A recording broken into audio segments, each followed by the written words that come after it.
Alhamdulillah. Wassalatu wassalamu ala rasulillah. Segala puji dan puja kehadirat Allah subhanahu wa ta'ala. Juga salawat dan taslim kepada Nabi besar Muhammad sallallahu alaihi wa ala alihi wa sahbihi wasallam. Sebelum juga mulai insyaAllah, karena menuju ke solat asar sekitar 40 menit. Nanti kalau azan asar kita break solat baru kembali lagi. Untuk melanjutkan insyaAllah kalau masih ada sisa materi sama tanya jawab. Untuk menutupi tadi kekurangan waktunya. Baik, kita masuk sekarang ke pasal pertama ya. Betul ya? Ya. Melanjutkan pada buku kita agar doa dikabulkan.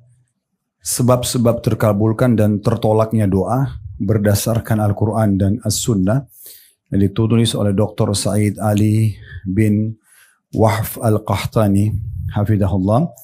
Dan kita sudah panjang lebar sebenarnya pada kesempatan yang lalu menjelaskan tentang pendahuluan buku ini. Dan juga apa yang bisa kita ambil pelajaran-pelajaran dari pendahuluan yang beliau tulis. Karena semua orang yang menulis buku itu wajib punya pendahuluan. Yang nanti orang kalau baca bisa faham apa sebenarnya yang dia inginkan. Semua apa yang dipaparkan setelah itu dalam bentuk tulisannya. Karena buku ini terdiri dari halamannya ratusan ya. Itu 164 lembar. Jadi pendahuluan yang kita bahas satu pertemuan yang lalu itu memberikan gambaran kepada kita apa saja yang penulis ingin sampaikan 164 lembar ke depan gitu. Baik, kita masuk ke pasal pertama. Ibu-ibu sekalian, ini berhubungan dengan masalah definisi dan macam-macam doa. Pembahasan pertama masalah definisi.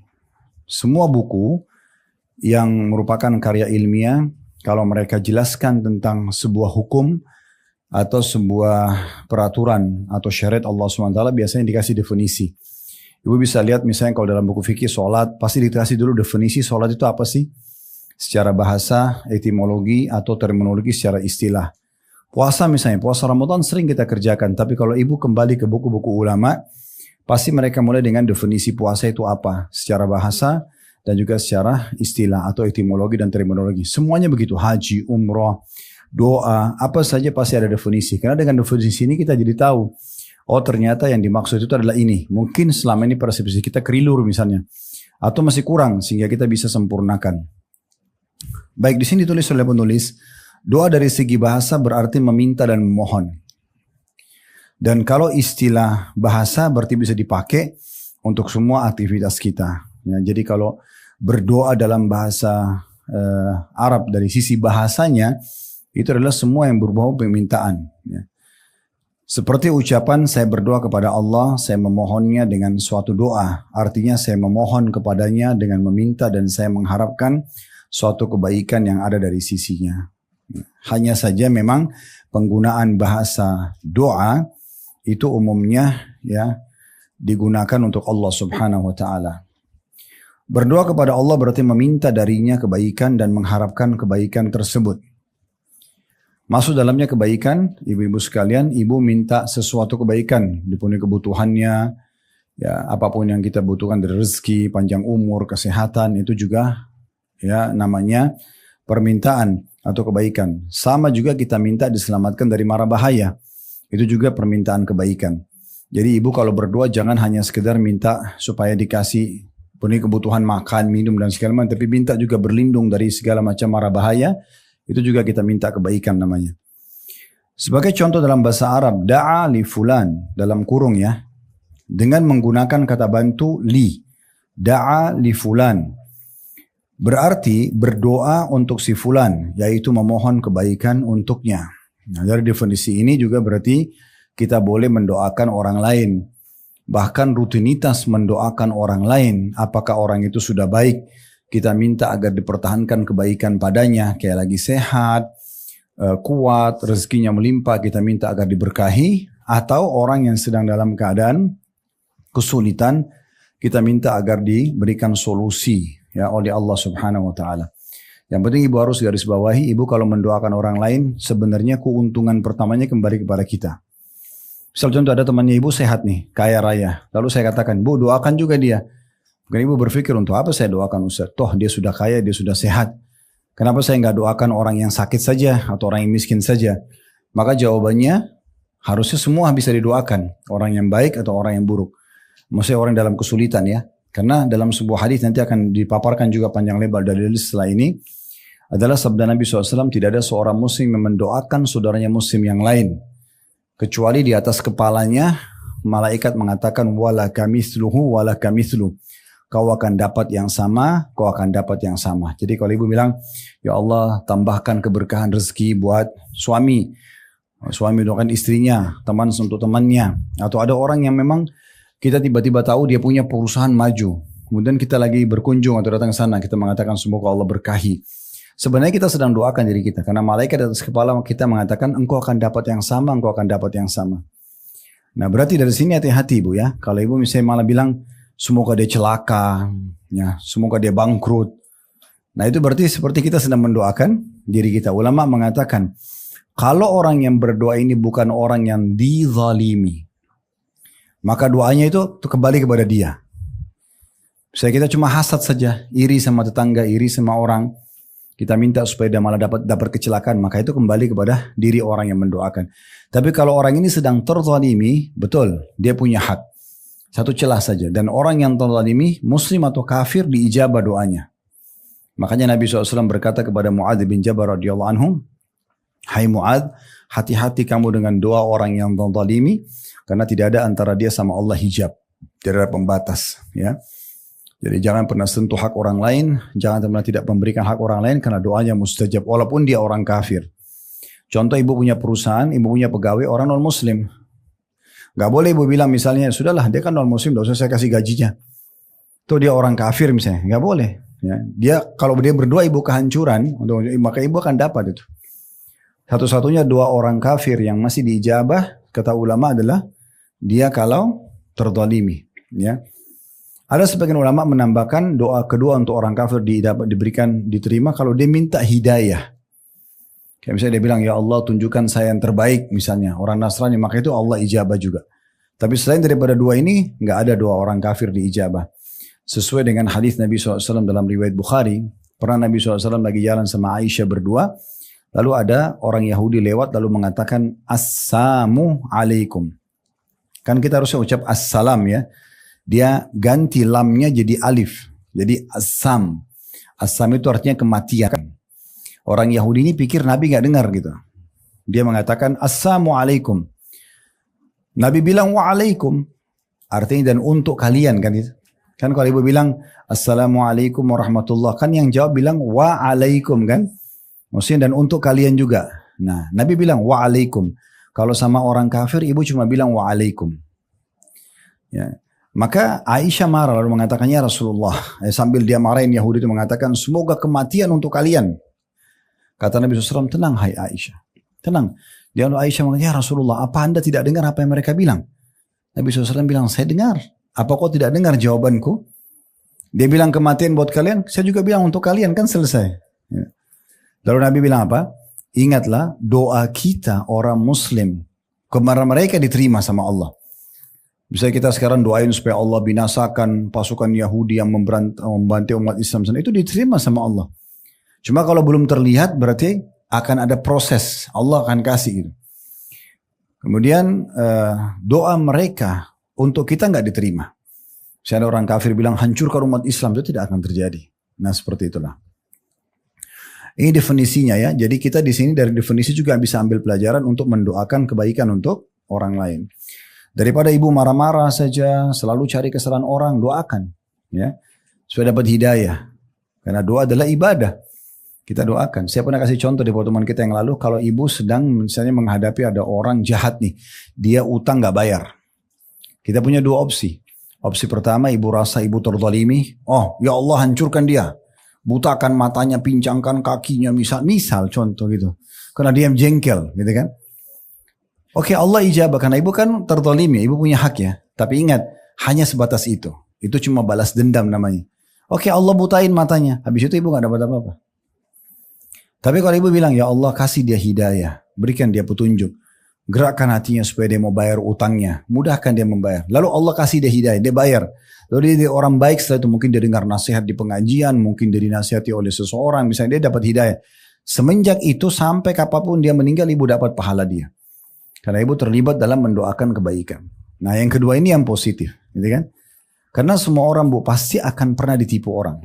Ya, ini sering saya sampaikan. Kalau ada di sini ibu-ibu yang tidak pernah ditipu sama orang, coba mana angkat tangan bisa? Terus ceritakan saya 30 tahun, 40 tahun, 50 hidup tidak pernah ditipu orang. Ya. Ada di antara kita tidak pernah digunjing, difitnah, diganggu orang. Semua orang laluin itu. Disitulah dibutuhkan kesabaran gitu kan. Ada pahalanya sendiri. Maka kita tinggal berdoa kebaikan. Supaya Allah keluarkan kita dari masalah itu. Supaya Allah berhentikan orang tersebut dan berikan hidayah dari kejahatan dia. Selanjutnya, di bawahnya ada lagi bahasa Arab dalam kurung situ ya. Da'a ala fulan. Nah perhatikan yang pertamanya pakai lam. Da'a li fulan, doakan kebaikan untuk orang. Di kedua da'a ala fulan. Dengan menggunakan kata bantu ala. Berarti berdoa atas si fulan. Yakni memohon agar keburukan ditimpakan atasnya. Jadi sudah kita rincikan ya. Seperti mendoakan kehancuran untuk pasukan musuh boleh. Mendoakan orang lain yang sedang zalimi kita boleh. Tapi opsinya adalah ibu doakan kehancuran atau ibu doakan hidayah. Nah kami selalu sarankan. Doakan hidayah supaya dapat hidayah gitu ya. Abu Hurairah, ibu pernah dengar nama Abu Hurairah ya, sahabat Nabi yang paling banyak meriwayatkan hadis ya. Itu dia masuk Islam bu, ibunya masih dalam keadaan kafir. Tiap hari caci maki dia. Caci maki Allah, caci maki Rasulullah SAW, caci maki Al-Quran, semua salah di mata ibunya. Tapi karena dia tahu sebagai seorang muslim dia nggak boleh bantai ibunya, tetap harus bakti. Dia diam saja. Cuma dia sering doakan kebaikan buat ibunya. Satu waktu pun dia datang kepada Nabi SAW mengatakan, ya Rasulullah, tolong doakan ibu saya supaya dapat hidayah. Dia akan bilang, ya Rasulullah, ibu saya ini ganggu Islam, caci maki, doakan aja kematian buat dia. Ya Allah, ya Rasulullah doakan kebaikan. Lalu Nabi SAW doakan, ya Allah berikanlah hidayah ibunya Abu Hurairah. Pas Abu Hurairah pulang ke rumah, subhanallah, belum masuk rumah, depan pintu ibunya mengatakan, wahai Abu Hurairah, jangan kau buka pintu kecuali kau sudah dengar syahadatku. Lalu masuk Islam, ibunya, gitu kan? Jadi siapapun yang jahat sama kita, bukan mustahil, dia juga manusia seperti kita, bisa berubah dari buruk menjadi baik. Inilah fungsi kita belajar doa Bapak Ibu sekalian. Kita kalau belajar seperti ini, itu sebuah teori ilmiah yang harus diterapkan. Supaya kita jadi faham, doa itu bukan hanya sekedar minta kebaikan aja buat kita. Minta kebaikan buat orang lain. Sebenarnya kita sedang doakan diri kita juga. Saya sering kali bu, kalau punya pengalaman, kalau di Saudi ya, Saudi itu kayak biasa banget mereka itu. Contoh misalnya saya ketemu sama satu orang nih. Saya jalan sama teman, ketemu sama satu orang di satu acara, kami pernah diundang, orang itu nggak kenal saya, tapi dikenalkan oleh teman saya, ini Khalid Basalamah dari Indonesia. Oh iya, dia dia dai di sana gini. Oh bahasa pertama dia apa? Semoga Allah berkahi dakwah kamu, semoga Allah gini. Orang ini nggak kenal saya nih. Oh dia juga punya travel ya, semoga Allah berkahi, didoain. Saya pun melihat pada saat dia dikenalkan sama teman saya, ini si fulan, dia punya perusahaan ini, perusahaan itu. Oh, saya juga mengatakan, semoga Allah berkahi, semoga bertambah. Padahal dia sudah sukses. Tapi kita doakan, tujuannya supaya kita juga tetap dapat gitu kan. Jadi sering berbagi. Jadi bukan hanya makanan, bukan cuma minuman, bukan cuma harta yang kita berbagi. Doa pun kita berbagi gitu kan. Terutama dengan orang-orang terdekat sama kita. Ya. Walaupun orang itu dalam kondisi menyusahkan kita, doakan supaya dapat hidayah. Misal ada seorang ibu diuji sama Allah, anaknya nakal sekali. Suka buat masalah buat ibunya, gitu kan. Bagaimana caranya? Doakan. Doa itu bisa masuk ke dalam hati manusia. Bisa menembus benteng musuh. Bisa mengangkat penyakit tanpa operasi pun. Doa itu luar biasa. Ada terjadi satu orang anak muda di Saudi, kisah nyata bu. Matanya buta, bukan buta sih, rabun. Tapi udah nggak bisa lihat, tipis sekali. Kacamatanya pun tebal sekali. Lagi jalan tawaf sama sa'i dibawa sama teman-temannya anak-anak muda. Waktu sampai tempat sa'i, tiba-tiba dia terfikir dia pengen minum zam-zam. Dia bilang sama temannya, tolong ambilin zam-zam buat saya. Dia ambil, dia menghadap kiblat. Kemudian dia berdoa sama Allah sambil dia buka kacamatanya. Lalu dia berdoa, dia tutup mata, terus habis berdoa supaya Allah sembuhin mata dia. Dengan penuh keyakinan diambil air tersebut, diusap di matanya sama dia, sisa airnya. Sebelum dia buka matanya, dia sudah langsung pakai kacamatanya yang biasa dia pakai. Kok jadi buram, lebih buram dari yang sebelumnya. Begitu dia buka, matanya terang. Sampai dia berteriak takbir di tempat saya. Allahu Akbar, Allah sembuhin mata saya. Secara medis sudah nggak bisa. Tapi kalau sama Allah beda. Kalau sudah sama doa, selama ingin ingat di materi pertemuan pertama kita saya titik beratkan, selama ibu tidak berdoa sesuatu yang haram, atau ibu berdoa minta mengubah sunnatullah, sistem yang Allah buat, Allah kabulkan. Contoh misalnya ibu minta uang supaya berjudi, itu Allah nggak kabulkan. Atau ibu berdoa, ya Allah saya tidak suka malam, ganti aja jadi siang, nggak usah ada malam. Atau saya tidak suka laki-laki, hilangkan laki-laki semua. Ini bentrok sama sunnatullah kan. Sistem Allah nggak bisa. Harus ada malam, ada siang. Harus ada laki-laki, ada perempuan gitu kan. Itu nggak mungkin. Nah kalau ibu tidak berdoa, dua hal ini diterima sama Allah sementara. Itu poin juga perlu digarisbawahi. Kata beliau, jadi doa, kita kembali ke buku kita ya. Jadi doa berarti permohonan hamba kepada Robnya dengan cara memohon dan meminta. Bisa pula berarti mensucikan, memuji, dan makna yang sejenis dengan keduanya.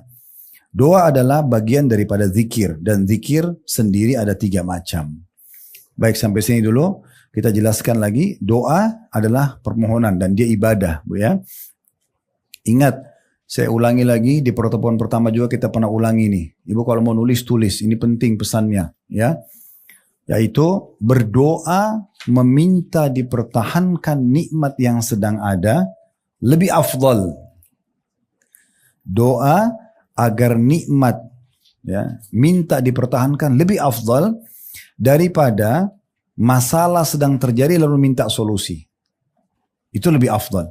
Saya ulangi lagi, doa meminta dipertahankan kebaikan lebih afdal daripada berdoa minta diberikan solusi pada saat masalah terjadi. Jadi kayak misalnya ibu sekarang lagi sehat nih, Masya Allah, Alhamdulillah sehat. Gak ada masalah dalam rumah tangga, gak ada masalah dalam pekerjaan, semuanya terpenuhi. Ibu berdoa, ya Allah pertahankan, berkahi. Itu lebih besar pahalanya.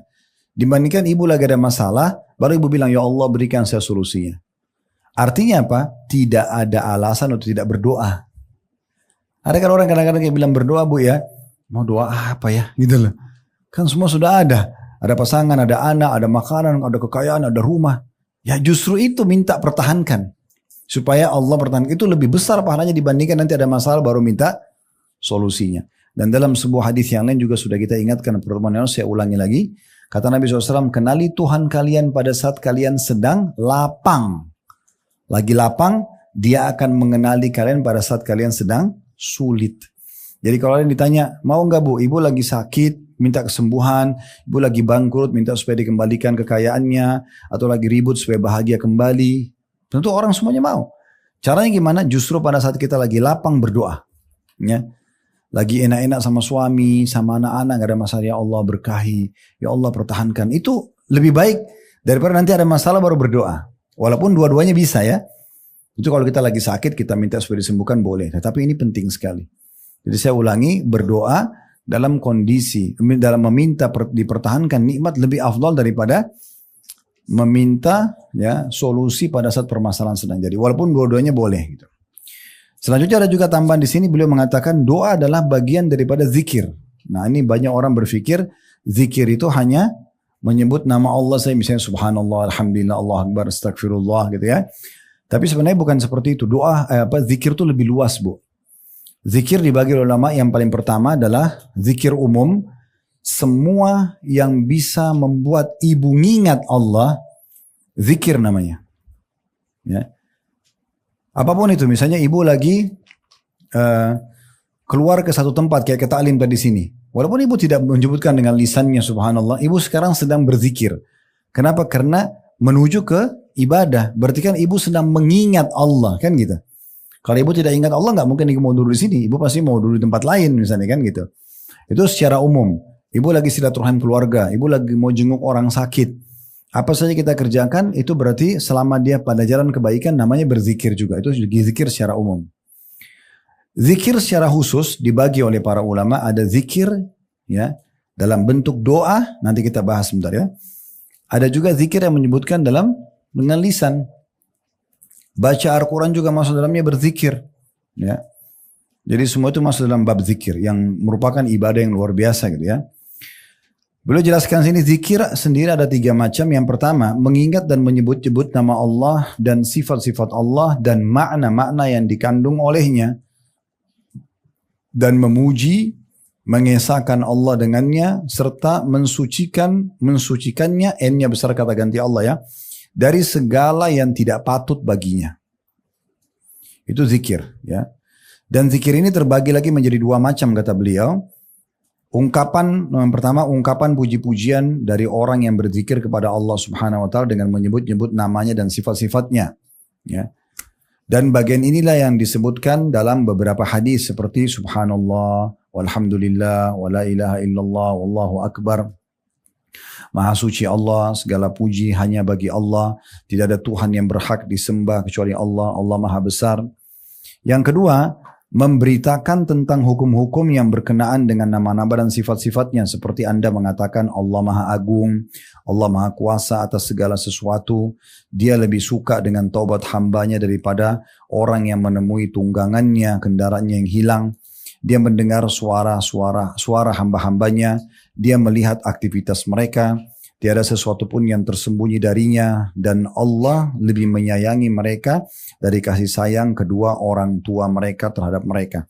Ini juga dianggap bagian daripada zikir.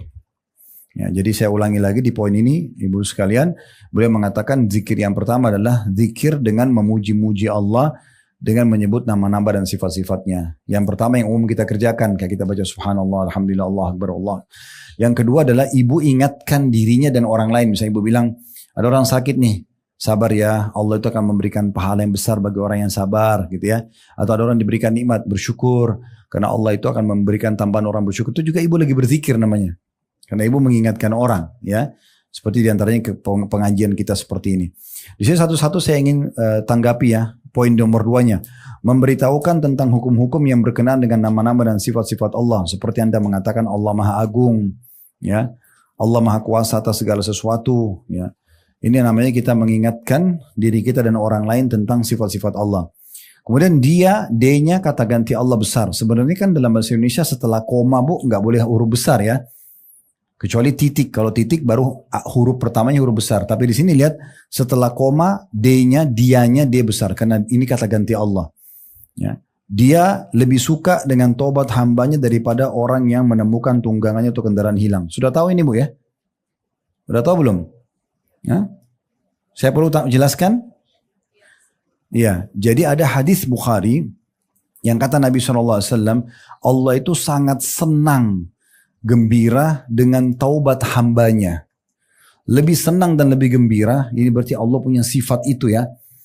Daripada seseorang di antara kalian yang membawa semua yang dia miliki di atas tunggangannya, itu di atas unta ya. Lalu dia jalan di padang pasir, di tunggangan itu semua ada. Makanannya, minumannya, pakainya, semua harta di situ. Dia nggak punya apa-apa lagi kecuali dia, unta itu sama barang yang ada di tunggangannya. Kemudian dia tidur kata Nabi Muhammad SAW di bawah sebuah pohon di padang pasir. Begitu dia bangun, untanya dan seluruh makanannya bekalnya hilang. Di padang pasir yang tidak bertuan. Nggak ada orang. Lalu dia keliling-keliling mencari, sudah capek, udah letih. Dia udah putus asa. Dia bilang, saya kembali ke pohon tadi, saya tidur saja. Mudah-mudahan saya mati gak bangun lagi. Karena di padang pasir gak ada orang, gak ada kehidupan. Banyak binatang berbisa gitu kan. Bekalnya semua hilang. Terus dia tertidur kata Nabi SAW. Kemudian dia terbangun. Waktu dia bangun, dia kaget melihat unta sama bekal di depan matanya. Nah bagaimana gembiranya orang itu? Allah lebih gembira daripada orang itu. Itu makna potongan ini. Ini potongan dari hadis ya. Makanya tadi saya tanya, perlu saya jelasin gak? Cuma 2 orang yang ngangguk-ngangguk ya. Kayaknya yang lain sudah pada paham. Udah tahu belum tadi itu? Belum. Iya, jangan diam kalau ditanya. Ya. Karena saya akan berlalu terus kalau sudah tahu gitu kan. Jadi ini maksudnya ini potongan hadis ibu ya. Jadi Allah punya sifat sangat senang. Allah itu gembira kalau ibu buat salah ibu minta maaf. Itu Allah sangat senang. Kalau manusia beda. Manusia kita kadang-kadang kalau dia jengkel banget biar kita minta maaf. Mungkin dia belum tentu memaafin. Kalau Allah tidak. Justru selama ibu mau taubat, ibu mau kembali kepada Allah. Allah sangat gembira dan menerima taubat hambanya. Selanjutnya koma lagi, dia lagi. D-nya besar kata ganti Allah. Dia mendengar suara hamba-hambanya. Saya ada temannya ibu ngeluh, saya sudah berdoa tapi gak tahu diterima gak ya.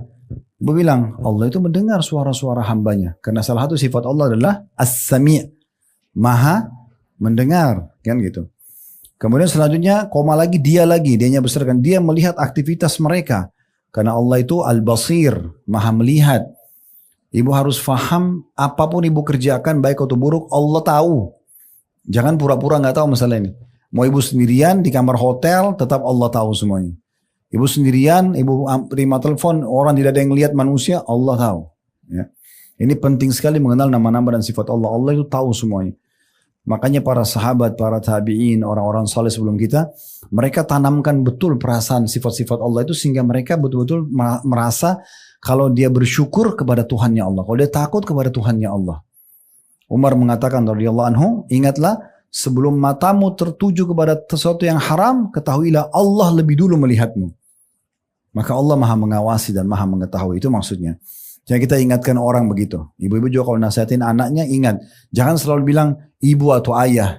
Nanti ibu marah loh, nanti ayah marah loh. Allah marah, Allah larang. Nak sholat ya Allah yang suruh. Nah gitu. Selalu itu ya.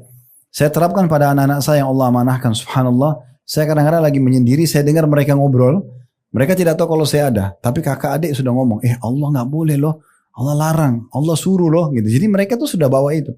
Kita pun meninggal mereka sudah tahu. Ya, daripada hanya takut pada kita saja gitu kan. Nah itu yang dimaksudkan. Kemudian tiada sesuatu pun yang tersembunyi darinya. Nah ini Allah alim sifatnya. Al-alim pakai ain. Allah maha mengetahui segala sesuatunya. Ya apapun yang ibu rahasiakan Allah tahu. Ya. Kemudian dan Allah lebih menyayangi mereka dari kasih sayang kedua orang tua mereka terhadap mereka. Kalau yang terakhir ini saya kasih kisahnya ya. Pernah satu kali Nabi Muhammad SAW lagi hadiri peperangan melawan musuh-musuh. Subhanallah, muslimin menang. Setelah menang, banyak tawanan perang. Ada anak-anak, ada perempuan-perempuan, ada laki-laki, tawanan perangnya banyak. Maka waktu itu Nabi SAW suruh kelompokin. Anak-anak dulu, ibu-ibu baru bapak-bapak, nanti ibu-ibunya dipertemukan sama ini tawanan perang ya. Rupanya ada satu ibu di situ, orang non-muslim dia. Dia lagi keliling-keliling cari anaknya. Ya. Maka dia keliling, setiap ada anak didapat diangkat, bukan anak ditaruh lagi. Begitu terus. Nabi perhatikan. Lalu Nabi suruh para sahabat lihat ibu itu. Suruh lihat semua. Mereka lihat. Sampai ibu itu akhirnya dari sekian anak yang diangkat. Ada satu anak diangkat. Ternyata anak dia. Ibu bayangkan bagaimana posisinya dia sangat gembira. Dia peluk anaknya. Dia tidak peduli lagi nih kancah peperangan. Debu berterbangan. Panas sudah tidak peduli. Yang penting dapat anaknya gitu. Saking gembiranya dia peluk anaknya gitu. Lalu Nabi SAW bilang sama para sahabat. Kalau seandainya. Sekarang kita nyalain api. Api unggun. Kita minta ibu itu lempar anaknya ke api. Apa ibu itu akan lakukan? Ya, para sahabat juga jawab seperti ibu. Dia mengatakan tidak mungkin ya Rasulullah. Mana ada seorang ibu mau lempar anaknya ke api? Apalagi setelah dia cari hilang terus ketemu. Kan gak mungkin. Apa kata Nabi SAW? Nah ini pesannya. Seperti tulisan ini. Ketahuilah Tuhan kalian Allah lebih mencintai kalian daripada ibu kalian ya kepada kalian.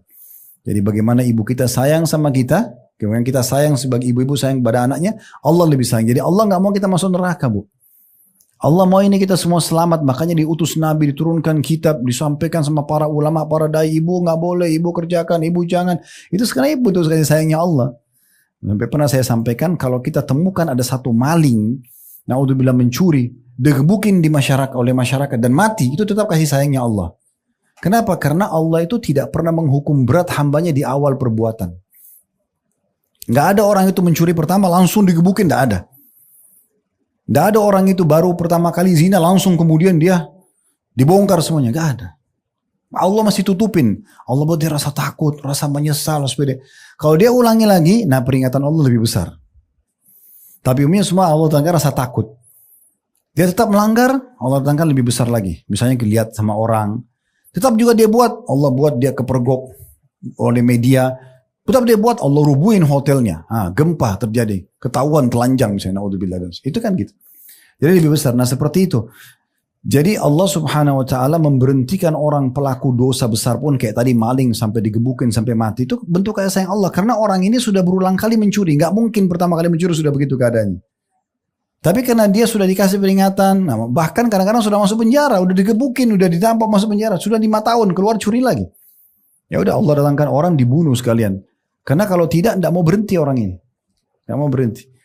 Dari sini juga ibu harus fahami. Selama ibu mendapatkan teguran dari Allah. Ini lagi mau niat buat dosa nih. Apa saja dosanya. Mau lihat yang haram, dengar yang haram atau apa saja. Ibu tiba-tiba khawatir. Aduh dosa ya. Terus ibu berhenti, ibu aman tuh. Dapat pahala dan jauh dari hukuman. Tapi kalau ibu langgar, ya siap-siap. Semua pelanggaran punya konsekuensi hukum. Jangan pura-pura nggak tahu ini. Dan ingat ya, Allah itu kalau membalas bu, ibu buat satu kebaikan nih. Ibu misalnya sedekah 10.000 atau 100.000 rupiah. Allah nggak balas 100.000. Allah balas dengan 10 tahun kesehatan. Allah kasih apa. Itu 10.000, 100.000 tadi itu.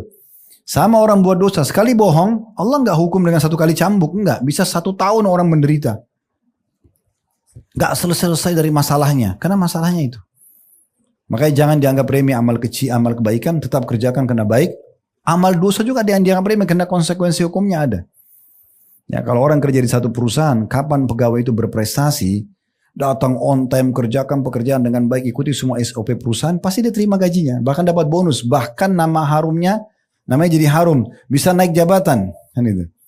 Bahkan mungkin Allah bisa buka yang betul, Rizki bisa punya perusahaan sendiri, berapa banyak orang jadi pegawai tempat orang lain, tapi karena dia jujur baik bisa buka perusahaan sendiri. Kalau orang ugal-ugalan, datang telat, kerjaan apa adanya aja, nggak selesai, nggak apa-apa, ditegur berapa kali, dipanggil sama HRD, nggak apa-apa. Ini terancam ini. Surat peringatan 1, 2, 3 lama-lama di PHK, rusak nama baiknya, ya keluarganya terbengkalai, pendapatannya juga terbengkalai kan gitu. Nah itu di alam manusia, di hukum Allah SWT berlaku lebih berat daripada itu. Jadi kalau ada orang yang tidak selesai dari permasalahannya, pertama langsung taubat dulu kepada Allah. Karena masalahnya itu biasa akumulasi dari kesalahan yang ada. Baik, itu yang dimaksud di sini. Kemudian yang kedua, ini jenis zikir yang kedua. Mengingat dan menyebut perintah Allah, larangannya, halal, haram, dan segala hukum yang ditetapkannya, dengan bersikap melakukan perintahnya dan meninggalkan larangannya, mengharamkan apa yang diharamkannya dan menghalalkan apa yang dihalalkannya. Zikir seperti ini juga ada 2. Jadi ini maksudnya poin kedua jenis zikirnya, yaitu ibu selalu mengingat, oh ini halal, ini perintah kerjakan, ini halal dinikmati, ini larangan ditinggalkan. Nah itu juga sama dengan berzikir, walaupun lisan kita sedang tidak menyebutkan zikrullah. Zikirnya 2 macam. Yang pertama mengingat Allah dengan memberitakan bahwasanya dia memerintahkan perkara ini, melarang dari perkara ini, dia menyukai ini, membenci perkara ini, dan ridho dalam masalah ini. Ya. Kemudian yang kedua mengingat Allah itu berzikir berkaitan dengan perintahnya, maka langsung melaksanakan perintah tersebut, dan berkaitan dengan larangannya maka segera menjauhinya dan menghindarinya. Jadi zikir poin nomor 2 ini selalu mengingat dan menyebut-nyebut Allah. Dibagi 2 dengan cara mengingat Allah, akhirnya dengan mengingat itu jadi patuh. Yang kedua adalah mengingat larangan Allah lalu meninggalkan segera. Karena tahu itu haram. Zikir yang ketiga yaitu zikir dalam kurung mengingat dan menyebut anugerah, nikmat dan kebaikan Allah. Ini termasuk zikir yang paling agung. Zikir yang disebutkan di atas berjumlah 5 macam. Ya. Zikir ya, juga bisa terbagi menjadi 3 macam. Ini maksudnya adalah yang zikir dengan mengingat nikmat Allah dan kebaikan Allah. Allah sudah baik sama saya, Allah kasih saya umur, Allah kasih saya pasangan, Allah kasih saya anak-anak. Jadi selalu gini, kalau zikir yang ketiga ini, ibu lebih dahulukan mengingat nikmat Allah daripada ujiannya. Nah, gitu. Karena pastikan ibu-ibu sekalian, nikmat Allah lebih banyak dan lebih panjang waktu dibandingkan ujian. Ya.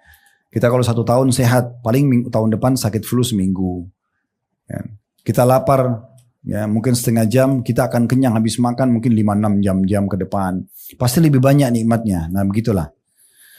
Di sini beliau mengatakan zikir juga kalau dari sisi yang lain bisa dibagi menjadi 3 macam. Tadi itu kan 3 macam zikir yang beliau bagi. Sekarang juga ada pendapat lain mengatakan zikir dibagi 3 macam. Zikir yang pertama zikir dengan menggunakan hati dan lidah, dan ini merupakan tingkat zikir yang paling tinggi. Jadi ibu hatinya berzikir, lisannya berzikir. Ya. Yang kedua zikir dengan menggunakan hati saja. Dan ini merupakan tingkat kedua. Kayak dalam hati saja kita mengingat Allah atau menyebut Allah. Lisannya tidak mengucapkan. Ini yang kedua. Yang ketiga zikir dengan menggunakan lisan saja. Tapi hatinya nggak ikut.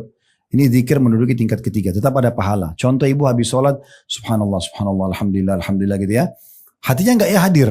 Cuma merasa itu rutinitas. Berpahala kah? Berpahala. Tapi pahalanya kurang. Kapan dia maksimal? Ibu subhanallah sambil renungi dalam hati. Oh Allah maha suci. Alhamdulillah begitu juga. Oh segala puji bagi Allah gitu ya. Allahu Akbar, Allah maha besar. Kita sambil renungi itu paling besar pahalanya. Atau hati saja yang kedua, atau lisan saja tanpa hati yang ketiga. Tapi tetap berpahala, kecuali ibu riya. Kalau ibu riya baru nggak diterima. Ya, pamer sama orang baru nggak diterima. Ya. Beliau mengatakan jadi definisi zikir adalah melepaskan diri dari sifat lalai dan lupa kepada Allah. Kenapa dibahas zikir panjang lebar? Karena doa bagian daripada zikir. Ya. Yang dimaksud dengan lalai ialah meninggalkan sesuatu dengan usaha manusia itu sendiri. Sedangkan lupa ialah meninggalkan sesuatu tanpa usaha dari manusia tersebut. Zikir juga memiliki tingkatan-tingkatan. Jadi sudah dibagi 3 ya. Tadi tentang masalah macam-macam zikir, ya.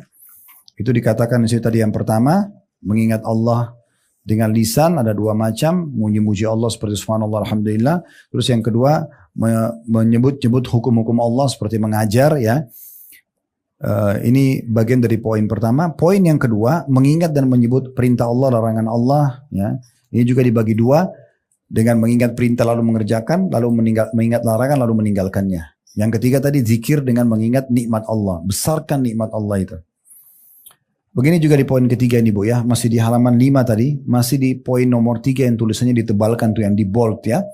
Lihat ya. Ibu coba belajar Bu, untuk lebih menikmati nikmat itu sendiri. Banyak orang tidak menikmati proses.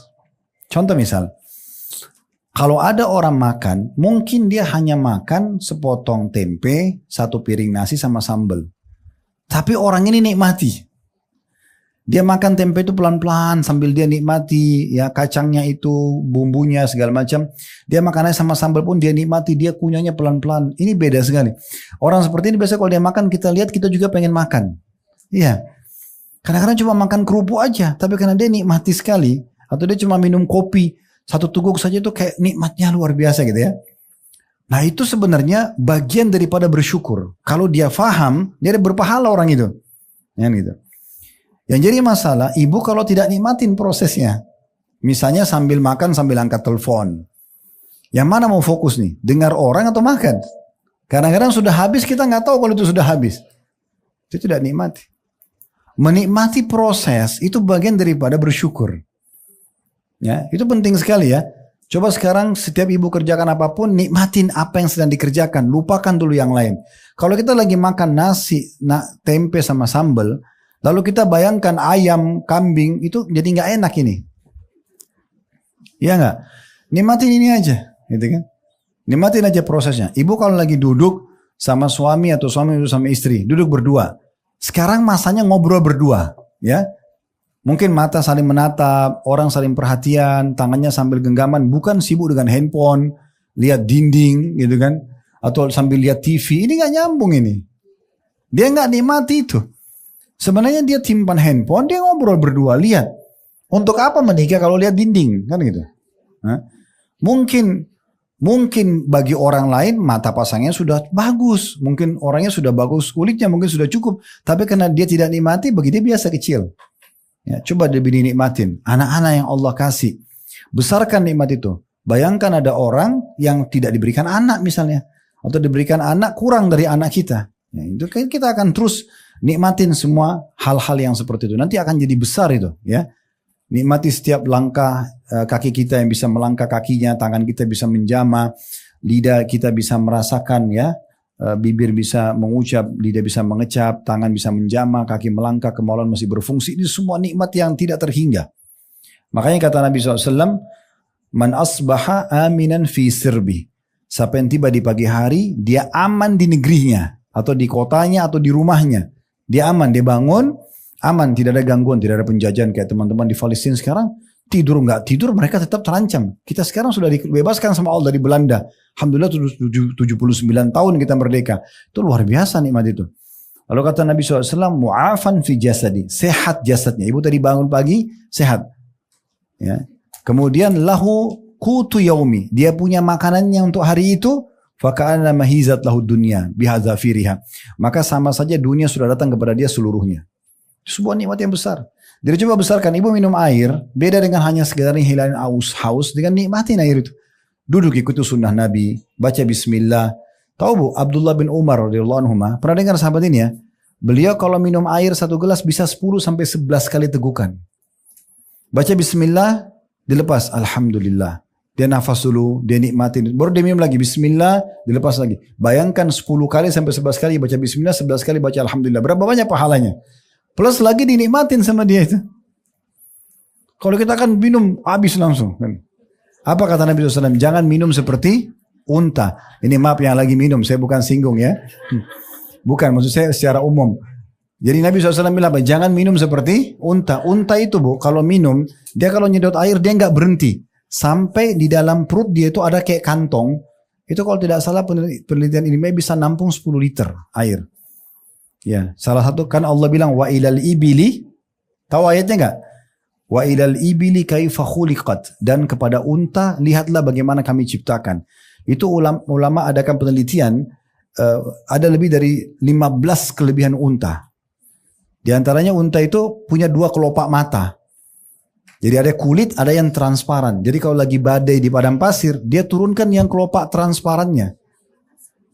Itu bisa ibu lihat di YouTube, ada itu, ya. Kemudian bibirnya dipecah 2 oleh Allah, sehingga dia bagian tengah itu bibirnya pisah. Dia kalau itu untuk makan makanan berduri, ya, supaya tidak luka bibirnya, gitu kan. Kakinya dibuat tinggi, badannya besar. Itu ternyata untuk perjalanan jauh. Unta itu bisa 3 hari 3 malam nggak makan, nggak minum bisa. Nah, salah satunya di perutnya itu bu ada kantong kayak gentong. Itu bisa isi sampai 10 liter air. Makanya orang-orang dulu, masih termasuk Nabi Muhammad SAW dan para sahabat orang-orang Arab dulu, kalau mereka perjalanan jauh, mereka lebih suka unta daripada kuda. Kalau mereka kehabisan bekal makanan dan minuman, mereka sembelih untanya, dagingnya diambil, airnya itu diminum. Dan itu tidak tercampur dengan kotoran, kuasa Allah. Dia kalau dia minum, dia nampung di situ dulu. Kalau untanya haus, ada satu sistem menarik air itu cuma membasahi tenggorokannya, baru terbuang ke tempat air seninya. Jadi tidak masuk ke sini lagi, itu airnya bersih. Makanya Allah suruh lihat keajaiban unta itu. Itu contohnya gitu ya. Nah ini perlu dijadikan sebagai tambahan. Kita langsung lanjutkan halaman 5 ya. Zikir mempunyai 3 tingkatan. Ini penutupan bahasan kita. Habis ini kalau ada yang mau bertanya silahkan ditulis, tapi perhatikan sesuai dengan tema. Dan yang kedua, jangan mengetes saya. Ya. Baik, yang pertama zikir yang zahir. Nampak maksudnya ya. Zahir itu nampak. Yaitu pujian kepada Allah subhanahu wa ta'ala. Seperti ucapan subhanallah walhamdulillah wa la ilaha illallah wallahu akbar. Maha suci Allah, segala puji hanya bagi Allah, tiada Tuhan yang berhak disembah kecuali Allah, dan Allah maha besar. Atau zikir yang mengandung doa, seperti firman-Nya, qala rabbana zalamna anfusana wa in lam takfir lana wa tarhamna lanakunanna minal khasirin, dalam surah Al-A'raf ayat 23. Maka Adam dan istrinya Hawa alaihissalam berkata, ya Rob kami telah menganiaya diri kami sendiri. Jika engkau tidak mengampuni kami dan memberi rahmat kepada kami, niscaya pastilah kami termasuk orang-orang yang merugi. Juga seperti firman Allah atau seperti doa yang diartikan Nabi SAW, ya Hayyu ya Qayyum birahmatika astaghith. Wahai Tuhan yang maha hidup dan Tuhan yang terus menerus mengurus makhluknya, dengan rahmat-Mu lah aku memohon diselamatkan. Atau berzikir mengingat dan menyebut dengan memohon perlindungan Allah, seperti ungkapan Allah bersamaku, Allah melihatku, Allah menyaksikanku, dan semisalnya yang bertujuan membantu agar kehadiran Allah lebih dapat terasakan. Begitu pula untuk kepentingan memelihara hati, menjaga tata krama di hadapan Allah, menghindari kealpaan diri, juga memohon perlindungan kepada Allah dari syaitan dan kejahatan manusia. Dan zikir-zikir yang diajarkan oleh Nabi SAW menghimpun ketiga macam zikir ini, yaitu memuji Allah, berisi doa, permohonan, serta menghadirkannya sehingga mencakup perlindungan yang sempurna, kebeningan hati, menghindari kealpaan diri, dan berlindung dari godaan syaitan. Ini namanya zikir zahir, zikir yang nampak. Ibu memuji-muji Allah, baik sendiri ataupun depan orang, tapi dengan nampak berzikirnya. Nah, dibagi tadi dengan bagian-bagian tersebut. Bisa langsung menyebut zikir kepada Allah, bisa berdoa, bisa juga berbicara untuk menghadirkan Allah dalam diri, mengatakan Allah selalu mengawasi saya, Allah selalu menjaga saya, Allah memperhatikan saya, dan seterusnya. Juga membaca zikir-zikir yang biasa Nabi SAW ajarkan. Seperti tadi dikatakan, Ya Hayyu Ya Qayyum, wahai Zat yang Maha Hidup dan terus menerus mengurus makhluknya, birahmatika astaghith. Dengan rahmatmu lah aku memohon. Yang kedua, zikir khafi atau samar-samar. Yaitu zikir yang menggunakan mata hati atau hati semata. Agar terhindar dari sifat lalai dan lupa merupakan penghalang antara Rabb dan hati manusia. Keharusan hati untuk menghadirkan Allah menjadikannya seolah-olah melihat Allah. Sebenarnya sih ini rincian dari tadi ya yang sudah kita bahas. Cuman ini beliau mendatangkan pendapat-pendapat ulama yang menjelaskan tentang masalah zikir. Semuanya kalau kita gabung ini akan menyempurnakan pemahaman kita tentang zikir dan doa. Ya. Kalau tadi terang-terangan, zahir, kalau ini khafi tersembunyi. Dan yang ketiga adalah zikir hakiki. Yaitu Allah SWT menyebut hambanya fadhkuruni adhkurkum washkuruni wala takfurun. Dalam surah Al-Baqarah ayat 152. Karena itu ingatlah kamu semua kepadaku. Niscaya aku pun akan ingat kepadamu. Dan bersyukurlah kepadaku. Dan jangan kamu mengingkari nikmatku. Ini berarti zikir hakiki maksudnya kita berzikir Allah pun langsung merespon pada saat itu. Ya. Sesuai juga dengan sabda Nabi SAW, Yaqulullahu ta'ala, Ana inda dhanni abdi bi, wa ana ma'ahu idha dhakarani. Fa in dhakarni fi nafsi, dhakartu fi nafsi, wa in dhakarni fi mala'in, dhakartu fi mala'in khairi minhum. Wa in taqarraba ilai shibran, taqarrabtu ilaihi dhira'an. Wa in taqarraba ilaihi dhira'an, taqarrabtu ilaihi ba'an. Wa in atani yamshi, ataitu harwala. Allah Ta'ala berfirman, aku bertindak berdasarkan sangkaan hambaku terhadapku. Dan aku bersamanya apabila ia mengingatku. Jadi kalau ibu lagi sakit, ibu bersangka misalnya Allah akan sembuhin saya. Nah, itu sangka baik, itu bagus. Allah akan berikan sesuai dengan prasangkanya. Oh Allah nggak akan sembuhin saya. Ya sudah sesuai dengan prasangkanya. Allah kasih. Jadi kita selalu harus bersangka baik kepada Allah. Dan bersangka itu bagian daripada zikir. Dan aku bersertanya apabila ia mengingatku. Kalau selalu kita mengingat Allah, dalam setiap keadaan kita, Allah akan selalu bersama kita. Dan Allah mengatakan apabila ia mengingatku dalam dirinya, aku akan mengingatnya juga dalam diriku. Saya kayak ibu lagi sendiri, lagi di mobil, lagi di rumah, ibu sambil berzikir. Baik itu dengan lisan tadi ya, subhanallah, alhamdulillah, wa la ilaha illallah, atau berdoa. Atau misalnya menyampaikan kepada orang yang sedang telepon-teleponan sama kita, sabarlah, Allah bersama orang yang sabar. Segala macam hal, masuk dalam majelis zikir seperti majelis ilmu seperti ini berzikir. Itu kalau kita sendirian, Allah ingat sendiri, Allah juga mengingat dirinya. Kalau hamba itu mengingatku di hadapan sekumpulan orang kayak kita dalam majelis ilmu begini, atau ibu lagi di pasar, di mall, ibu tetap berzikir karena rame orang, bukan ibu rame-rame berzikir ya. Tapi maksudnya ibu berzikir tapi di halayak umum. Maka Allah mengatakan, maka aku, hanya besar kata ganti Allah, akan mengingatnya di hadapan sekumpulan makhluk yang lebih baik dari itu. Maksudnya para malaikat. Jika ia mendekatkan diri kepadaku sejengkal saja, maksudnya ada upaya sedikit dari kita untuk dekatkan diri kepada Allah, maka Allah mengatakan aku akan mendekat kepadanya sehasta. Ya. Maksudnya sesiku ya. Dan jika dia mendekatkan diri kepadaku sehasta, satu siku, maka aku mendekatkan dirinya, mendekat kepadanya ya sedepa, selengan. Ya. Apabila dia mendekatkan diri kepadaku dengan berjalan, maka aku akan mendekatkannya dengan berjalan cepat atau berlari kecil. Maksudnya ibu sedikit aja berusaha untuk mendekatkan diri kepada Allah, Allah akan memberikan banyak sekali ya perasaan kita dekat dengan Allah. Kayak ibu hadir majelis ilmu begini, mungkin cuma 1 jam kita duduk, tapi seakan-akan ini bisa jadi bekal sebulan, 1 tahun ke depan, bahkan mungkin bisa seumur hidup. Jadi sedikit kita dekatkan diri kepada Allah, Allah akan lebih mendekatkan diri kepada kita lebih jauh daripada itu. Sebaliknya ya difahami ya, kalau ibu berusaha menjauhkan diri dari Allah, justru sengaja lalai, sengaja terus berdoa, tidak mau tahu berdosa maksud saya, sengaja juga selalu menjauhkan diri dari Allah, maka Allah juga jauhkan diri dari dia. Ya, ada satu orang pernah datang kepada seorang ulama dan dia mengatakan begini, saya sudah sekian tahun buat dosa, tapi saya tidak pernah lihat ada hukuman datang kepada saya. Orang ini kebetulan fahamnya hukuman itu fisik saja, sakit, tabrakan gitu ya. Maka kalau tidak salah orang ini datang kepada Hasan Basri rahimahullah. Hasan Basri mengatakan kau keliru. Hukuman Allah sudah sangat banyak pada kau. Dia bilang mana? Saya nggak lihat. Maka Hasan Basri tanya, saya mau tanya, selama ini waktu kau menjauh diri dari Allah ini, kan dia tahu kapan dia dekat, kapan dia menjauh. Misalnya ibu dulu dari 17 tahun sampai 20 tahun, oh saya rajin sekali ibadah Ustaz misalnya. Setelah itu sampai sekarang dari 20 sampai 30 tahun kok lalai gitu ya. Saya lalai, terus dianggap tidak ada hukumannya gitu ya. Maka Hasan Basri tanya, kau kapan mulai jauh dirikan dari Allah? Dia bilang sudah sekian tahun. Saya tidak ibadah kepada Allah. Tapi nikmat ada rezeki, ada segala macam berjalan. Tidak ada hukuman secara fisik. Maka kata Hasan Basri, kau keliru. Sudah berapa lama kau menjauhkan diri dari Allah? Sudah sekian tahun.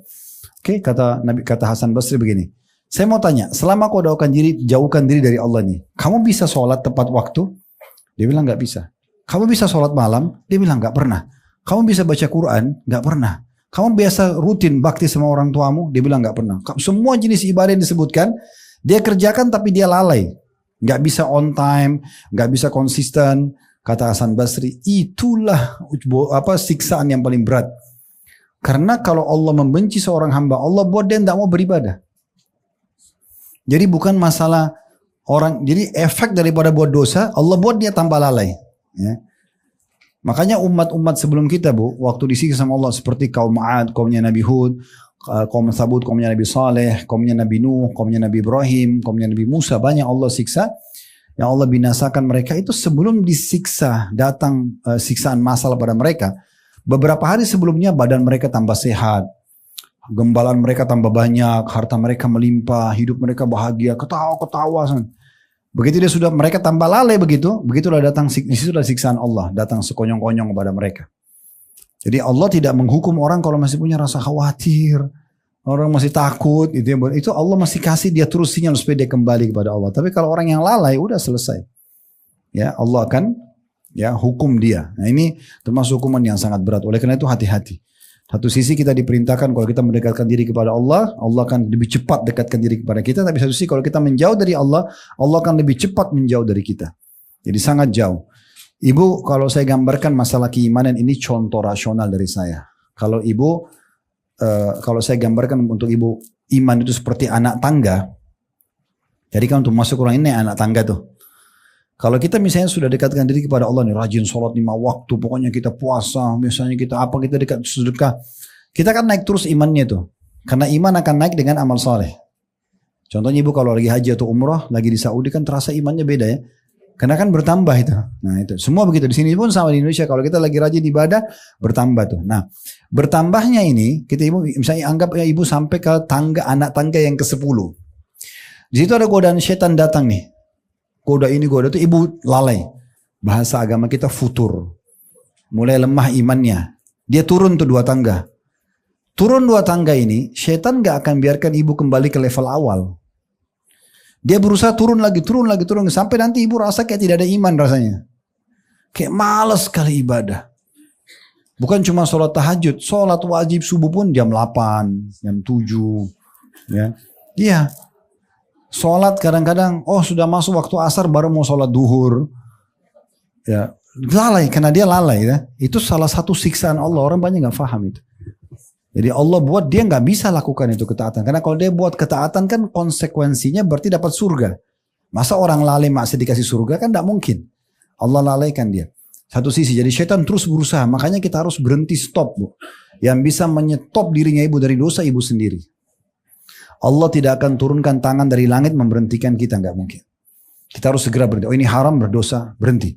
Wudu, ya, sholat sunnah 2 rakaat, taubat, berdoa sama Allah tulus. Ya Allah, hambamu sudah merasa lalai dan jauh darimu, maafkanlah. Kembalikan hambamu ke jalan yang benar, gitu ya. Terus kita berdoa sampai Allah nanti kembalikan level kita. Karena tidak ada yang bisa kembalikan kita ke anak tangga yang ke-10 tadi kecuali Allah. Satu sisi yang lain Bu. Misal ibu naik ke tangga ke-10 iman tadi itu, karena ibu pernah dengar ceramah tentang kematian misalnya. Tentang azab kubur, tentang neraka. Ibu merasa keimanan kuat, naik levelnya. Kalau ibu nanti dari tanggal 8 yang tadi jatuh itu 2 tangga, ibu berdoa sama Allah minta dikembalikan. Untuk kembali ke tangga 10, ibu kalau dengar ceramah yang pertama, belum bisa mendongkrak. Harus ada ceramah lebih kuat dari itu. Jadi untuk kembali ke level iman itu nggak mudah Bu.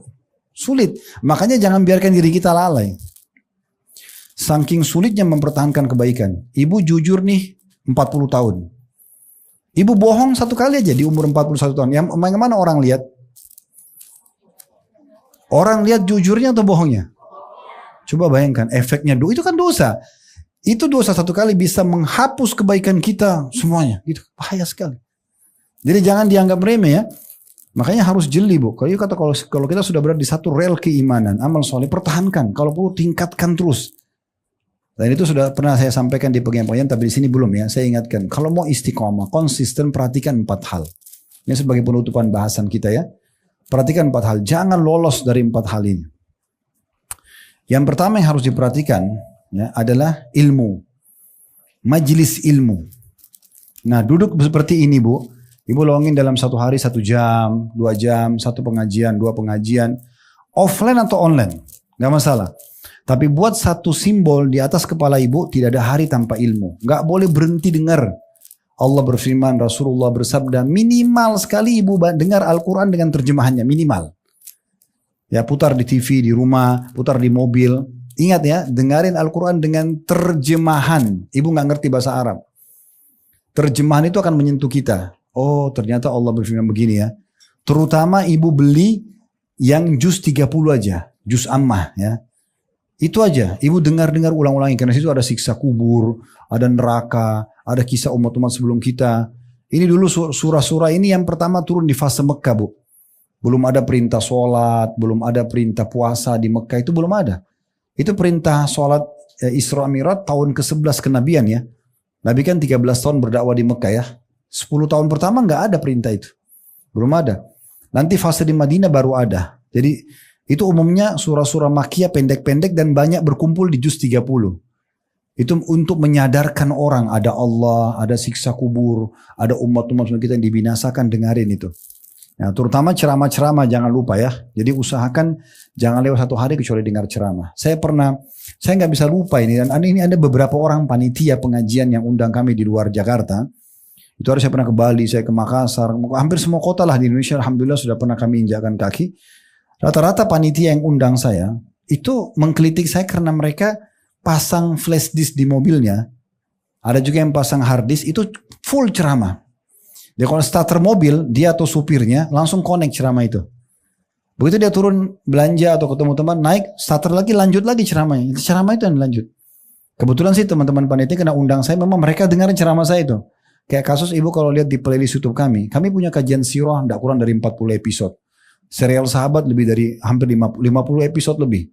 Dosa-dosa besar yang malam nanti kita bahas di Blog M itu sudah 10 tahun lebih. Itu sudah 180, 190 dosa besar. Artinya kalau ibu dengar 1 hari 1, butuh 190 hari untuk menyelesaikannya. Kalau 1 minggu 1 kali, 190 minggu gitu kan. Ibu mau belajar fikih, kami ada bedah buku namanya Bulughul Maram, 1534 hadis. Semua sudah saya bedah. Tinggal mau atau tidak aja. Lihat playlist YouTube, ya, masuk di Khalid Basalamah, cari playlist ya. Ada kan beranda, ada podcast, ada apa, ada beranda, ada playlist. Klik playlistnya, lihat di situ. Lebih dari 50 kitab kami bedah. Mau belajar hadis, ada Sahih Hadis Qudsi, ada Sahih Targhib Tarhib, ada Riyadus Shalihin. Ini rata-rata ribuan hadis. Ibu tinggal dengar ya. Ibu mau belajar tentang apa saja, insya Allah ada di situ. Kurang lebih termasuk buku kita ini baru kami bedah ini ya. Ini baru 2 pertemuan, tapi nanti akan diupload juga di YouTube. Tapi banyak sekali buku-buku yang sudah kita angkat. Jadi yang pertama ilmu bu. Pokoknya ibu rasa ibu harus faham baik-baik. Ilmu ini duduk mendengar ilmu begini bu. Allah berfirman, Rasulullah bersabda, bagian-bagian ilmu agama ini ibu lebih butuh daripada makan pada saat lapar, haus pada saat minum, ya, tidur pada saat capek, obat pada saat sakit. Kenapa Ustaz? Ya karena nanti agama ini yang ajar kepada ibu, ini makanan boleh, ini minuman boleh, ini pendapatan boleh, ini pergaulan boleh, atau ini tidak boleh. Kita harus tahu ini lebih kita butuhkan daripada semua itu. Jadi jangan lewatkan bu ya. Apalagi kalau kajian kita begini sebulan sekali. 1 bulan aja lagi deh. 1 bulan tuh sudah kendor imannya itu. Makanya sekarang dengan ada media mudah luar biasa. Kalau zaman dulu belum ada handphone kayak kita sekarang bu, itu susah orang untuk ilmu. Jalan 1 bulan pergi kemana. Imam Bukhari itu kadang-kadang mengambil 1 hadis 1 bulan pergi 1 bulan pulang. Coba bayangkan 1 hadis. Ibu sekarang bisa dengar dengan luar biasa. Itu sudah kalau tidak salah mendekati 10.000 jam. Ya ceramah-ceramah kami di YouTube itu bisa dinonton. Banyak sekali. Ya, seperti ibu dengar sekarang, ini salah satunya, banyak sekali yang bisa ibu dengar. Itu baru dari kami, belum yang lain.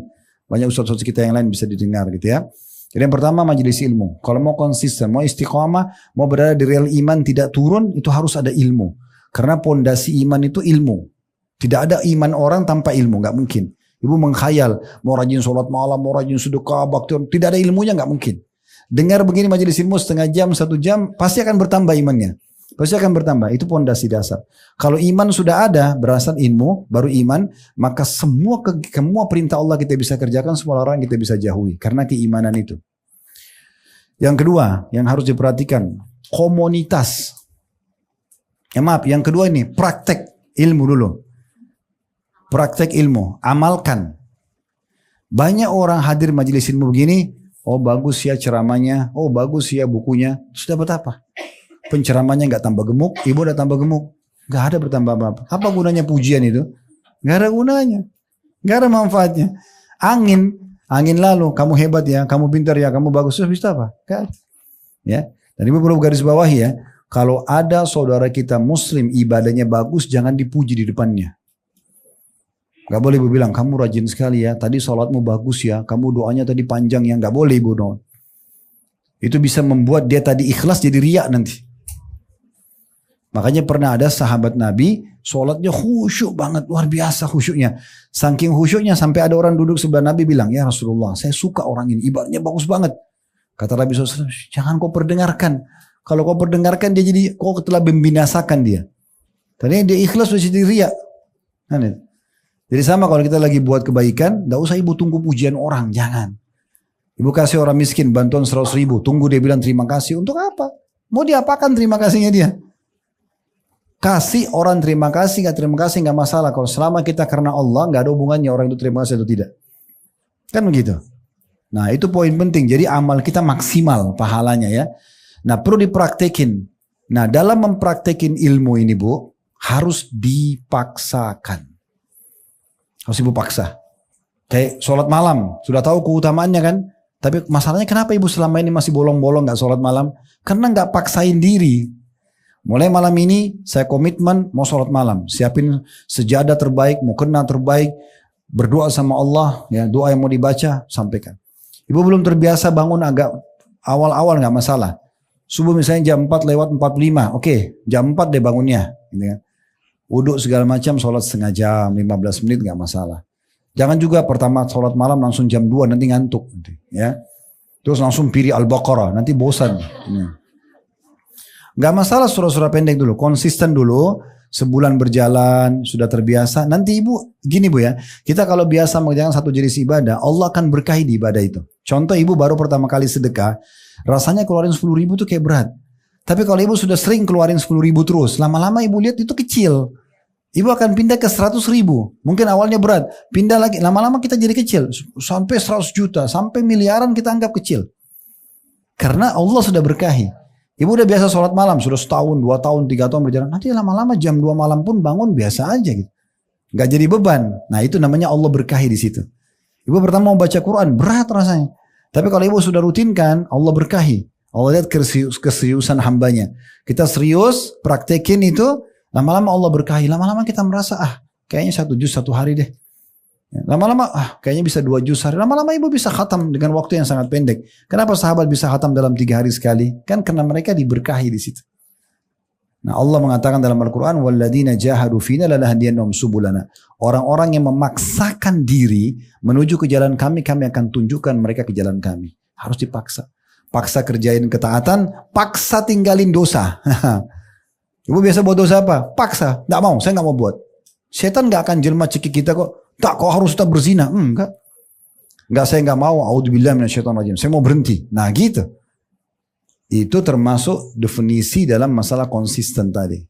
Jadi ilmu supaya istiqomah ya. Ilmu, kemudian yang kedua praktek. Ini harus dipaksa. Paksa betul-betul Pak Ibu yang paksa sendiri. Ibu jadwalin, ibu haruskan. Lama-lama jadi bisa. Awalnya susah. Seperti orang lari, awalnya berlama-lama dia. Mungkin ibu kalau pertama kali lari, 10 meter sudah ngos-ngosan. Tapi kalau ibu sudah terbiasa tiap hari, lama-lama biar 100 meter, 1 kilo. Ada orang jalan lari belasan kilo gak capek, biasa aja. Karena dia sudah terbiasa. Ya. Jadi orang yang biasa itu akan menjadi kebiasaan dia. Yang ketiga, ini baru komunitas. Teman-teman, ibu jangan sibuk lagi sekarang sama orang-orang yang jauh dari agama, Bu. Nggak boleh.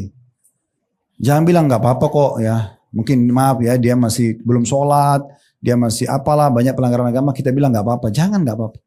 Manusia ini, kita manusia, Bu, sensitif. Omong kosong kita tidak terpengaruh. Ada orang nonton film India 2 jam. Oh, saya nggak terpengaruh kok. Bohong. Gimana caranya nggak terpengaruh? Sebentar nanti habis filmnya, ulangi lagunya, ingat gerakannya, bayangin artisnya. Kan pasti mana bisa. Sebagaimana orang kalau di majelis ilmu juga punya pengaruh kan gitu. Gak mungkin ibu duduk begini 1 jam 2 jam terus gak ada pengaruh tuh gak mungkin. Karena kita sensitif. Saya sering kasih contoh di pengajian. Kain meja ini, Bu. Saya dan ibu sekalian kalau pegang kain ini, kita pegang ini sekarang. Kita tahu ini kain kasar atau lembut seketika. Kita, oh ini kasar, oh ini lembut kan gitu. Tangan kita ini bisa langsung beda. Itu saking sensitifnya manusia. Hidung kita ini kecil lubangnya, tapi kita bisa cium ini wangi, ini busuk seketika. Semprot parfum wangi. Lewat tempat sampah bau, langsung waktu seketika. Lidah kita bisa bedain manis, asin, asam seketika. Coba bayangin. Telinga kita bisa bedain ini intonasi suara keras atau lembut seketika. Mata kita bisa bedain, oh ini terang atau ini gelap seketika. Ini nyalain lampu, terang. Begitu kita padamkan sini lampu, oh gelap. Langsung seketika. Jadi tidak ada ceritanya orang tidak terpengaruh. Semua pintu-pintu dosa, Bu, pasti enak. Itu dibawa sama setan enak. Kalau orang buat film tidak dicari artis dan aktor yang hebat, itu nggak bakal ada yang nonton. Tapi memang itu dosa kan, nggak boleh. Ya udah kita tahan diri, itu harus ditangani ibu yang tahan. Enggak, saya nggak mau. Udah cukup. Saya sekarang harus gini, harus gitu. Ustaz, masa pengajian terus? Emang kita hidup untuk ibadah. Itu pengajian, kemudian silaturahim keluarga, jenguk orang sakit, semua yang baik-baik. Hadiri mungkin apalah seminar-seminar pendidikan, bisnis, oke gitu. Tapi kalau duduk gosipin orang, ya kemudian apalagi fitnah, majelis untuk manipulasi data, apalah itu semua jangan, dosa udah. Karena tadi saya bilang ingat ya, kita kalau buat kebaikan, sedikit ibu buat, ibu Allah akan kasih lipat ganda banyak. Tadi sedekah dengan 100.000 Allah bisa kasih kesehatan 1 tahun misalnya. Kita buat dosa sedikit aja, cukup Allah buat kita hukuman sekian lama. Lalu untuk apa? Amal soleh untuk dipelajari dan dipraktekin. Dosa dipelajari untuk dijauhi, bukan dicoba-coba. Ibu gak usah bilang, oh babi haram, saya mau coba dulu rasanya gimana. Gak usah, sudah haram. Tahu haram selesai, kan gitu. Zina haram, coba dulu gak usah nikah aja. Kan selesai, kan ada gantinya. Babi ganti sapi, ayam, kambing, kelinci, banyak sekali. Kenapa harus babi? Kan itu. Khamr gak boleh. Minuman keras gak boleh, narkotika gak boleh. Baik ada susu, ada madu, ada sirup, ada air putih, ada jamu. Banyak, kenapa harus yang ini gitu. Ini sebagai ujian. Dan masalahnya ada konsekuensi hukum. Ibu harus tahu, ibu buat pelanggaran, ibu akan dihukum. Itu jadi masalah ya. Harus diperhatikan. Ini jadi komunitas, jadi harus kita sama-sama orang-orang baik. Nah, orang-orang baik ini ada di masjid, majelis ta'lim. Ya. Ini bukan di karaoke, bukan di diskotik, ini bukan teman baik-baik gitu. Dan ini subhanallah, amal soleh itu Bu, punya teman-teman sebagaimana dosa punya teman-teman. Ya. Orang majelis ilmu itu temannya dia apa? Bahas tentang masalah ilmu, bahas tentang kebaikan. Lama-lama kita butuh pendidikan anak kita. Oh dia punya pengalaman sekolah di mana. Kita mau donasi, dia punya yayasan sosial. Dia majelis ilmu lain dia tahu. Itu kan saudaranya semua itu kebaikan. Ibu masuk ke karaoke sama diskotik, saudaranya banyak. Pasti musik, minuman keras, perzinahan, berantem, gosip, semua sama satu paket. Ibu sekali buka ini akan sama dengan ini. Ibu sekali buka ini akan sama dengan ini. Dan susah menyatukan keduanya, nggak bisa. Ya, kalau ibu mau rasakan nikmatnya ibadah, ibu harus maksimal di ibadah itu, baru bisa. Ya, contoh saya kasih contoh supaya mudah difahami. Ibu pakai jilbab nih misalnya. Ya, ibu sudah minta ini perintah Allah, saya mau pakai. Misal contoh, ibu pakai. Begitu ibu duduk di ruang tamu, ada satu laki-laki bukan mahram nyelonong masuk. Ibu lagi pakai jilbab. Ibu rasa berdosa nggak? Kita ada perasaan salah sama Allah karena orang ini, padahal kita bukan buat salah, dia nyelonong masuk. Kenapa? Karena ibu sudah menikmati jilbab itu. Lawannya buka aurat itu diri hilang. Kan gitu. Nah kita balik sekarang. Kalau ada orang tidak tutup aurat, dia anggap itu gak masalah lah. Dia nikmati itu, kenikmatan tutup auratnya hilang dari dia. Ya enggak? Gak bisa ketemu itu. Yang ini bilang, ih sayangnya kenapa itu nggak pakai jilbab. Yang ini bilang, ih nggak panas tuh pakai jilbab. Ini nggak bisa ketemu. Sekarang ibu contoh lain, sholat nih, azan langsung sholat. Komitmen, pokoknya awal waktu. Kenapa? Karena Nabi SAW bilang, waktu ditanya amal yang paling Allah cintai, beliau mengatakan as-sholatu ala waktiha. Sholat di waktunya. Azan, stop semua aktivitas. Mau meetingnya 100 miliar pun berhenti. Pokoknya saya mau sholat, selesai. Berhenti semua, pokoknya nggak ada lagi. Aktivitas stop semua. Apalagi kalau cuma sekedar cerita, ngomong kosong, tinggalin aja. Sholat dulu, 10-15 menit, baru aktivitas lagi. Kan gitu. Sekarang kalau ibu nikmatin sholat itu, ini kenikmatan dosanya apa? Tinggalin sholat. Ya nggak? Ini hilang. Ibu nanti bilang, ih itu orang nggak sholat sayang banget ya. Kenapa? Karena ibu sudah nikmatin ini. Kenikmatan ininya hilang, gitu nggak? Nah kita balik sekarang. Kalau ada orang yang tidak sholat, dia nikmati itu. Tidak peduli azan terdengar, hayya ala sholat dari masjid ini. Lewat 10 meter, masjid lagi sana, hayya ala sholat. Ayo sholat, ayo sholat. Ah gak penting. Gak peduli sama dia. Apa sholat? Gak usah, gak penting. Di sana. Dia nikmati itu. Kenikmatan ibadahnya, rajin sholatnya hilang dari dia. Ya, gak bisa ketemu. Begitu semua puasa, jangan tidak puasa. Sama. Pendapatan halal sama pendapatan haram. Tidak bisa ketemu ini bu, gak bisa. Kalau ibu masih mau di tengah-tengah, misalnya ibu sholat, tutup aurat, iya. Tapi masih gosip. Ini nanti terganggu ini. Sholatnya gak bisa khusyuk. Karena masih ada nodanya. Ya, masih ada nodanya itu. Karena gak bisa, dia, ibu mau khusyuk nih. Ini harus betul-betul bersih dia. Baru bisa naik dia. Kalau ibu mau nikmat ibadah itu harus naik begini timbangannya. Dosanya di bawah begini. Nah, baru bisa. Kalau ibu balik, dosanya naik. Ibadahnya turun. Ini gak ada khusyuk. Gak ada sama sekali. Malas sholat. Gempa bumi terjadi pun biasa. Oh di kota sana biasa aja enggak. Tapi kalau ibu imannya naik begini, ibu dengar sedikit guntur aja. Astagfirullah, ada apa ini? Kita langsung tersentuh gitu ya. Kita sudah seperti Abdullah bin Mas'ud bilang pada saat dengar guntur di Kufah atau di kota Irak waktu itu, beliau mengatakan benar-benar ini peringatan dari Allah di langit kepada penduduk bumi. Ini peringatan keras. Kalau sekarang suara guntur itu di atas, bisa Allah gelegarkan di bumi. Kan gitu. Jadi begitu pekahnya mereka. Kalau ibu pertemukan dua-duanya nggak bisa. Ini hilang nikmatnya, ini hilang nikmatnya. Orang pakai jilbab besar misalnya, dia tahu ini, oh ini orang pacaran nggak boleh dalam Islam, tapi dia pacaran saja. Dengan jilbabnya dia jalan berdua, dia mau gandengan, takut, salah, dia tidak nikmati dosanya. Ya nggak? Kan hilang, dia juga terganggu di situ, tidak bisa juga dinikmati sama dia. Orang kalau mabuk, tapi dia juga sholat, dia mabuk tapi dia berpikir, ya sebentar lagi azan, dia tidak enak itu, ya nggak? Ya udah jadi ahli maksiat itu sekalian supaya kau nikmatin, tapi neraka ujungnya kan gitu. Atau jadi orang baik sekalian, nah gitu. Makanya saya sering bahasakan ibu kalau mau hijrah, mau jadi orang soleha 100%, jangan setengah-setengah. Untuk apa rem-rem? Jadi orang baik sekalian, tinggalkan. Tiba-tiba ketemu sama teman kita di sebelah, oh kamu kan dulu begitu, itu kan dulu. Sekarang sudah taubat, alhamdulillah. Syukur Allah kasih saya hidayah. Daripada meninggal dalam keadaan maksiat, kan gitu. Nah iya. Dan ingat ya, kami ini seperti saya sama teman-teman dai hanya bisa begini bu. Sampaikan ibu di pengajian. Kita nggak bisa nih ke rumah ibu satu-satu bu. Jangan lupa sholat ya. Jangan lupa, tidak ada. Ibu harus peka. Allah akan tanya ibu hari kiamat. Kan kamu sudah dengar ceramah di majelis itu. Kamu kan sudah dengar ustadz itu. Kita nggak ada hujah. Nggak ada alasan hari kiamat. Jadi selamatkan diri kita. Toh jadi orang baik itu dapat. Ibu mau makan ada yang halal. Ibu mau biologis ada yang halal. Ibu mau kerja ada yang halal. Ibu mau pakaian ada yang halal. Kenapa harus yang haram? Kan gitu. Kenapa harus ini dan ini jumlahnya lebih sedikit? Mana lagi ada hukumannya datang kan gitu. Jadi itu perlu sekali untuk diperhatikan. Ya. Yang terakhir, yang keempat berdoa. Selalu berdoa. Minta agar Allah kasih istiqomah. Ya. Saya sudah sampaikan tadi dalam bahasan doa kita. Ibu berdoa. Dipertahankan nikmat yang sedang ada. Itu lebih afdal daripada dosa masalah sedang ada, minta solusinya. Minta ya Allah mudah-mudahan saya selalu konsisten dalam sholat saya on time ini. Ya Allah tambahkan kekhusyuan buat hambamu. Ya Allah berkahi dan seterusnya. Itu kita minta. Apa yang ibu kira-kira ibu pikirkan nih? Susun. Kira-kira dalam ibadah apa yang ibu belum maksimal? Misalnya ibu belum biasa puasa Senin Kamis. Misal contoh. Ibu belum biasa puasa Ayamul Bid. Ibu belum biasa rutin sedekah tiap hari. Atau apalah yang kira-kira. Ibu belum biasa sholat duha.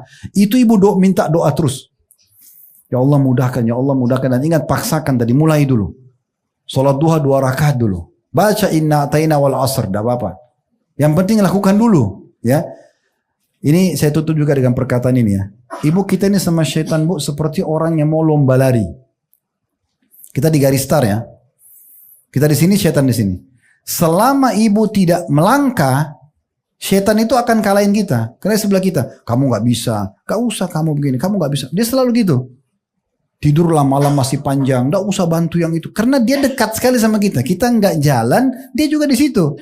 Kapan dia kewalahan? Kalau ibu sudah mulai. Ibu lari dulu.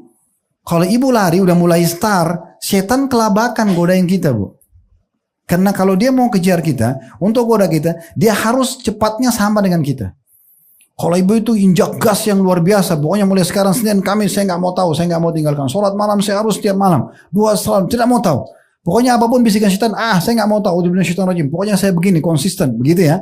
Maka syaitan ini dia lari, dia harus sama kencang sama kita. Itu pun, bayangkan kalau orang lagi lari kencang, dia kalau teriak kita dengar, kita nggak bisa dengar juga kan? Karena kita sudah sangat kencang larinya. Makanya orang-orang yang sudah istiqomah benar itu nggak bisa digoda syaitan, susah. Kan gitu. Karena dia sudah lari. Dia baru digoda sedikit azan masjid. Langsung sholat. Habis sholat baca buku, baca Quran, zikir, dari ibadah ke ibadah lain. Jadi syaitan nggak bisa godain dia. Nah begitu. Dan ini ingat, kami sekali lagi cuma bisa sampaikan seperti ini, Bu. Ibu harus ambil keputusan sendiri. Ingat, waktu terbatas, ajal kalau datang penyesalan akan datang terakhir. Jadi ibu harus selamatkan diri. Ya, sebelum menyesal terakhir, maka ambil pelajaran. Allahu a'lam. Baik, melihat waktu kita tutup sampai sini ya. Subhanakallahumma bihamdika asyhadu an la ilaha illa anta astaghfiruka wa atubu ilaik. Wassalamualaikum warahmatullahi wabarakatuh.